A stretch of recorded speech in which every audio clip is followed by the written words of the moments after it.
बिस्मिल्लाहिर्रहमानिर्रहीम। अस्सलाम वालेकुम नाज़रीन, मैं हूँ महरीन सब्तैन, देख रहे हैं आप मेरा यूट्यूब चैनल। नाज़रीन, बड़ा ही अफसोसनाक वाक़या पेश आया कराची में। दोस्त पर एतबार नहीं कर सकता। एक बार फिर से एक ऐसी कहानी सामने आई। जिस तरह का धोखेबाज दगाबाज दोस्त था एहसन शाह, इसी तरह का एक और दोस्त था जिसने दोस्त के घर पर नकब डाली। ऐसा क्या हुआ कि हमज़ा की माँ और बीवी जो है हमज़ा के दोस्त शाहनवाज़ मरी को कत्ल करने पर मजबूर हो गए। शाहनवाज़ मरी ने ऐसा क्या किया कि हमज़ा जो है ख़ुद भी अपनी माँ और बीवी के इस प्लान में शामिल हो गया। सबसे पहले तो आपसे कहूँगी कि अगर आपको हमारी वीडियोज़ जो है पसंद आती हैं तो चैनल को ज़रूर सब्सक्राइब कीजिए। मेरा फ़ेसबुक पेज है, उस पे भी ज़रूर हमारे साथ आइए। और ये वीडियोज़ जो है मैं अब अपने फ़ेसबुक पेज पे भी आपके साथ शेयर कर रही हूँ। जो शख्स है हमज़ा, इसने अपनी माँ और बीवी का क्यों साथ दिया इस काम में? ये काम जो है पहले उसकी माँ और बीवी करना चाहते थे और ये उनके साथ शामिल क्यों हुआ? अपने जिगरी दोस्त को उसने अपने हाथों से ही क्यों मार डाला? एक गला कटी लाश जो है बोरी में बंद जो है मिलती है लियारी में कराची से। और इस बोरी को जब खोला जाता है अंदर से गला कटी लाश होती है। इस शख्स के बारे में मालूम नहीं होता कि ये कौन है। इसकी शनाख्त जो इसके फिंगरप्रिंट से शाहनवाज़ मरी के नाम से होती है। और उसके बाद इसके घर वाले जो है इसको तलाश करते करते मुख्तलिफ थानों में जब इसकी रिपोर्ट कराते हैं तो उन तक ये फिर पहुँचते हैं। पुलिस वाले जो है घर वालों से पूछते हैं कि अगर इसकी कोई दुश्मनी थी, कोई इसका दुश्मन था, तो उन्हें कुछ समझ नहीं आती। फिर वो इसके दोस्तों के बारे में पूछते हैं। उनमें से एक इसका बड़ा ही करीबी दोस्त हमज़ा निकलता है। हमज़ा के बारे में जब पूछताछ की जाती है, सवाल जवाब किए जाते हैं तो थोड़े उनको शक्कू को शुबहात होते हैं। हमज़ा जो है शाहनवाज़ मरी के साथ उसके गलत कामों का भी दोस्त था। ये दोनों जो है मिलकर नशा किया करते थे और ये नशा ज़्यादातर हमज़ा के घर में बैठकर किया जाता था। जिस तरह से ये लोग नशे करते हैं, गलत कामों में मुलव्विस होते हैं और गलत लोगों को अपने घरों में दावत देते हैं, वो गलत लोग जो है इनके ही घर में नकब लगाते हैं। बड़ा ही शर्मनाक बयान जो है हमज़ा ने पुलिस को दिया गिरफ्तार होने के बाद। हुआ क्या, पहले थोड़ा-सा आपको बताती हूँ।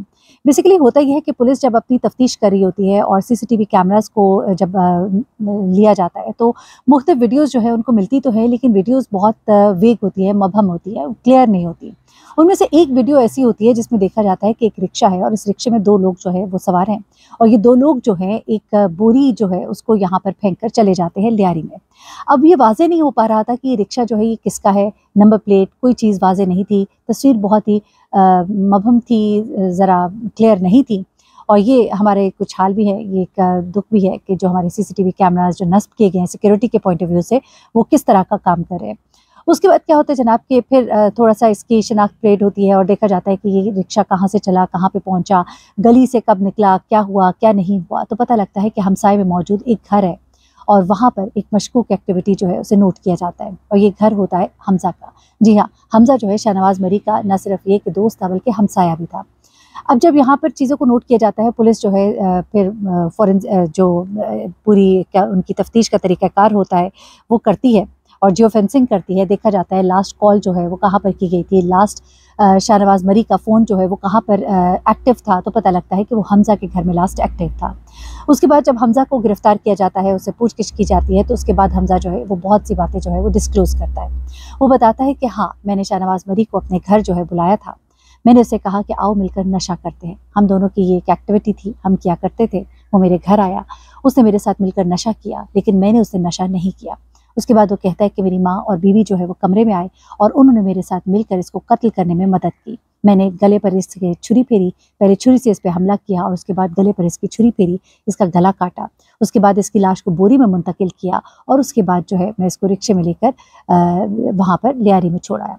अच्छा, ये सब कुछ उसने क्यों किया? इस पर उसने भी एक बयान दिया और एक उसकी वालिदा ने बयान दिया। बयान बड़ा ही शर्मनाक है। बेटा जो है वो माँ पे इल्ज़ाम लगाता है, माँ जो है वो कुछ और बताती है। बेटा कहता है कि इसका मेरी माँ के साथ ताल्लुक़ था, ये मेरे घर बहुत आता-जाता था, इसका मेरी माँ के साथ ताल्लुक़ था।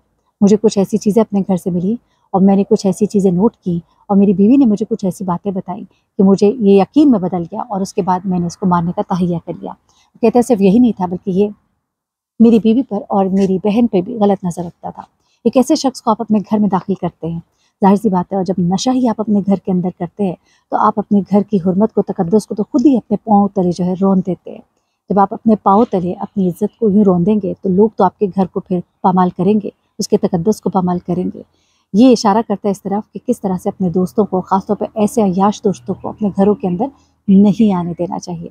अच्छा, आप इसकी वालिदा से जब बात की तो इसकी वालिदा ने क्या बयान दिया? इसकी वालिदा कहती हैं कि ये हमारा पड़ोसी था और इसने मेरे साथ ज़्यादती की 1-2 बार और मैंने फिर इस बात की शिकायत अपने बेटे की बीवी से की और उसके बाद उसने अपने मियाँ को बताया।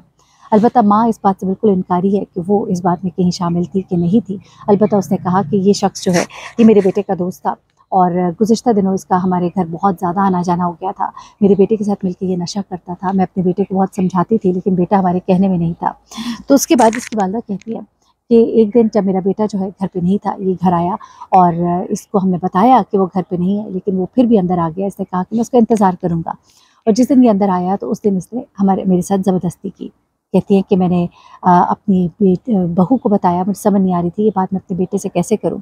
उसके बाद मेरी बहू ने मेरे बेटे को ये बात बताई। अब पुलिस ने जब उसके बाद दोबारा उस लड़के से पूछताछ की, तो वो लड़का कहता है कि उसको ये नहीं बताया कि तुम्हारी माँ ने क्या बयान दिया, लेकिन उसने ये कहा कि मेरी माँ जो है उसके साथ चूँकि उसका ताल्लुक था और मुझे इस बात का पता लग गया था और मुझे इस बात पे बहुत गम और गुस्सा था।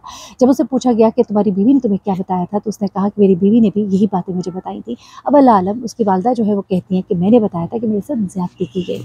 अलबत्ता ये जो शख्स है शाहनवाज़, इसके घरवालों का ये कहना है कि ये सरासर इल्ज़ाम है, हमारे बेटे के ऊपर इल्ज़ाम लगाया जा रहा है और हमारा बेटा इस तरह का नहीं था, बल्कि इसको नशे पे डालने वाला भी हमज़ा ही था। हमज़ा जो है इससे पैसे बटोरता था। अब ज़ाहिर-सी बात है वो एक फ़ैमिली है जो जिनका बेटा जो है उनके हाथ से चला गया है और अब वो तकलीफ़ में भी है और ज़ाहिर-सी बात है औलाद का गम किसको नहीं होता, चाहे वो नशेई हो, जैसा भी हो। लेकिन ये एक सबक भी है उन लोगों के लिए जो अपने घरों में दावत देते हैं ऐसे लोगों को। घरों में बुलाने के तरीके होते हैं। हम लोग जो है कुछ असूलों को पसे-पुश रख देते हैं। ये वाक़या जो है ये सिर्फ़ निशानदेही करता है कि जब आप अपने घरों में इस तरह से दोस्तों को अपनी माँ, बहनों, बेटियों की मौजूदगी में लेकर आएँगे और इस तरह के नशे और शराब और ये चीज़ें जो आप अपने घरों में करेंगे, तो फिर उसका नतीजा जो है इसी तरह का निकलता है जिस तरह का ये निकला। अलबत्ता इसका हल ये नहीं था कि उसको यूँ कत्ल किया जाता। कानून का रास्ता भी मौजूद था, अपनी हरकतों को सही करने का रास्ता भी मौजूद था, लेकिन इस शख़्स ने जो है ये रास्ता इख्तियार किया और वो कहते हैं ना कि चोर कोई ना कोई सुराग ज़रूर छोड़ जाता है और आजकल पुलिस जो है जितनी काबिल है और मैं आपको एक बात बताऊँ कि अगर पुलिस चाहे ना, तो ऐसा हो नहीं सकता कि चोर जो है वो बच जाए, क्योंकि अब इतनी ज़्यादा जदीद टेक्नोलॉजी मौजूद है कि कोई सोच भी नहीं सकता। पुलिस के पास बहुत से तरीके हैं, जियो फेंसिंग का तरीका है, मोबाइल को चेक करने का तरीका है, सीसीटीवी कैमराज़ हैं, घरों के बाहर कैमरे लगे हैं, इतना कुछ है। पुलिस ने भी ख़ास तौर पे इस शख्स को जो पकड़ा है, वो घरों के बाहर लगे हुए कैमराज़ से पकड़ा है।